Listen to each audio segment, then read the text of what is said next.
இந்த rear wheel drive car வந்து எவ்வளோ வேகமாக போகும் அப்படின்னு பார்த்தீங்கன்னா 0 to 100 km/h ஸ்பீடை வந்து கிட்டத்தட்ட 6.5 செகண்டில் போய் ரீச் ஆகும்.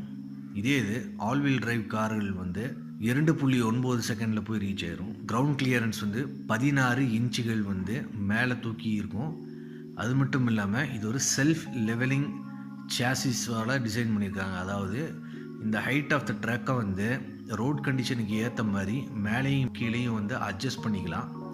குண்டும் குழியுமாக இருக்கக்கூடிய ரோடுகள் இல்லை ரொம்ப ரஃப்பான ரோட்டில் வந்து இதனோட ஹைட் வந்து மேலே தூக்குனாப்பில் ஆயிரும். அதே இது பிளெயின் அண்ட் ஸ்மூத்தாக ஸ்ட்ரெயிட்டாக இருக்கிற ரோட்டில் வந்து இதனுடைய ட்ரக்கினுடைய ஹைட்டு வந்து குறைச்சிக்கிற மாதிரியும் இதில் நம்ம செட்டிங் போட்டுக்கலாம். இந்த சைபர் ட்ரக் பேட்ரி பேக் வந்து எந்த அளவுக்கு வந்து உங்களுக்கு ரேஞ்ச் கொடுக்குன்னு பார்த்தீங்கன்னா கிட்டத்தட்ட 400 கிலோமீட்டர்லேருந்து 800 கிலோமீட்டர் வரைக்கும் ரேஞ்ச் கொடுக்கும். அந்த பேட்ரி பேக்கினுடைய கான்ஃபிகரேஷன் வந்து நம்ம கஸ்டமாகவே வந்து